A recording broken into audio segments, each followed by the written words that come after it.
آپ نے صبح بچے کو اسکول، اصل میں یہ رنگ کے ڈبے لازمی آتے ہیں جب یہ اسکول کا ذکر آئے گا نا، کیونکہ میں نے ڈبوں پہ اتنا پیسہ خرچ ہوا ہے کہ شادی پہ میرا اتنا پیسہ خرچ نہیں ہوا، یہ بتا رہا ہوں میں. تو اپنی ٹھڑک بھی نکالتا ہوں نا یا غصے. ہر تھوڑے دن بعد بچے آئے ہوئے ہوتے ہیں، ابو وہ کلر کے 3 ڈبے چاہیے. اتنے تو ڈبے آپ گھر میں جو ڈسٹیمپر کرتے ہو نا اس پہ اتنا خرچہ نہیں ہوا ہوتا. پھر وہ ابو یہ چاہیے، ابو یہ چاہیے، ابو یہ چاہیے، ابو یہ چاہیے، آج اس پہ کتابیں چاہیے، آج اس پہ وہ پلاسٹک چڑھانی ہے، وہ پیسے چاہیے اس کے، پھر اس کے جوتے پھٹ گئے تو ٹیچر نے کہا نیا جوتا چاہیے. پھر جناب وہ ہر مہینے کی پہلی تاریخ کو وہ گاڑی والا آگے کھڑا ہوا ہوتا ہے، مجھے پیسے چاہیے. ٹھیک ہے، کرونا میں 3 مہینے چھٹی، لیکن اس کو پیسے چاہیے. ٹھیک ہے نا.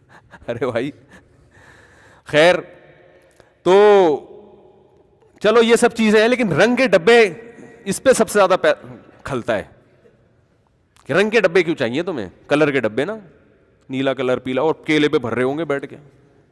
ہم اس کے پیسے ان کو دے رہے ہیں اسکول والوں کو.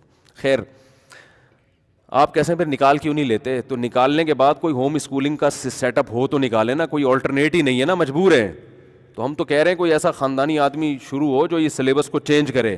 اب ہمارے پاس تو ٹائم نہیں ہے نا، سارے کام ہم اکیلے تھوڑی کریں گے. اس کو چینج کرو بھائی. تو دیکھو بچہ کیا نکلتا ہے. یہ بڑے بڑے علامے جو پیدا ہوئے ہیں نا، یہ ایسے اسکولوں میں تھوڑی پیدا ہوئے ہیں. یہ اسلامی دنیا میں جو بڑے بڑے علامے، دیکھو حافظ ابن حجر رحمۃ اللہ علیہ، فتح الباری اتنی موٹی ان کی صحیح بخاری کی شرح ہے، اور اتنی تحقیقی کتاب ہے. آج دنیا میں کوئی مسلک کا شخص ایسا نہیں ہے جو حافظ ابن حجر کا محتاج نہ ہو. شافعی تھے، امام شافعی رحمہ اللہ تعالیٰ کے مقلد تھے. آج سے 700-800 سال پرانی بات کر رہا ہوں میں. اتنا تحقیقی کام کہ آپ حیران ہو جاؤ کہ کیسے کیا انہوں نے. اسماء الرجال کی بحثیں، اور پہلے لکھا کیسے جاتا تھا. اتنی موٹی موٹی کتابیں یہ لوگ لکھ کے چلے گئے، ہم سے پڑھی نہیں جاتی. ہم سے یہ کتابیں پڑھی نہیں جاتی اور یہ لوگ لکھ کے چلے گئے. اور کیسے لکھتے تھے؟ کبوتر کا جو پر ہوتا ہے یا لکڑی سے وہ بنایا، سیاہی میں ڈبو کے 2 لفظ لکھے، پھر اس کو ڈبویا، پھر لکھا، پھر ڈبویا، پھر لکھا. نہ ایسے کاغذ تھے، نہ رات کو روشنیوں کا انتظام تھا، لیکن اتنی بڑی بڑی سیر و اعلام النبلاء، اتنی موٹی جلدوں میں کتاب ہے.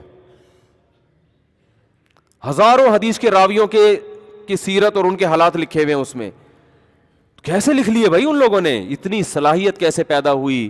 وجہ اس کی یہ تھی کہ ان لوگوں کے ہاں یہ سسٹم پڑھائی کا نہیں تھا.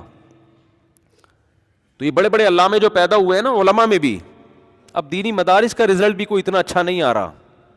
اس کی وجہ ہے کہ استاذ آئے گا، وہ کتاب لے کے بس وہ پڑھانا شروع کی، طلبہ بیٹھ کے سن رہے ہوتے ہیں. بس وہ ایک بہت سی جگہوں پہ ایک فارمیلٹی سی پوری ہو رہی ہے. ٹیچر کی محنت تو بہت ہو رہی ہے لیکن اس کا آؤٹ پٹ نہیں ہے. تو جلدی سے بات سمیٹ کے ختم کرتا ہوں. جو پہلے علماء پڑھا کرتے تھے، یہ جو بڑے بڑے علامے پیدا ہوئے ہیں، ان کا طریقہ یہ ہوتا تھا کہ ایک فن کو پہلے فوکس کیا کرتے تھے.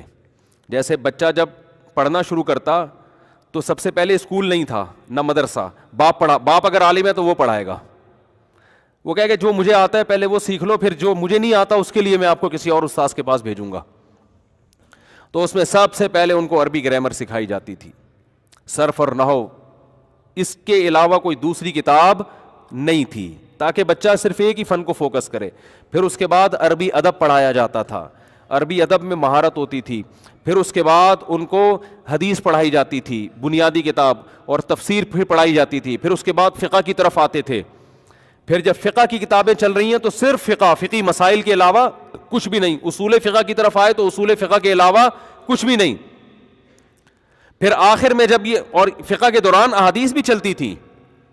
اس کے بعد پھر حدیث کا دورہ ہوتا تھا کہ احادیث جو فقہ سے متعلق تھیں وہ تو سامنے آ گئیں، اب ایک دورہ ہونا چاہیے کہ تمام احادیث ایک دفعہ نظر سے گزر جائیں.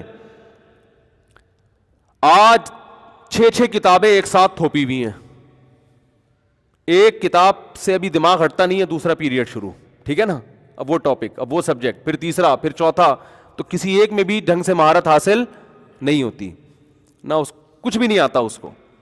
میں تو دیکھ رہا ہوں اردو لکھنا نہیں آتی، اردو نصاب کا حصہ ہے لیکن لڑکوں کو آج کل اردو نہیں لکھنا آ رہا.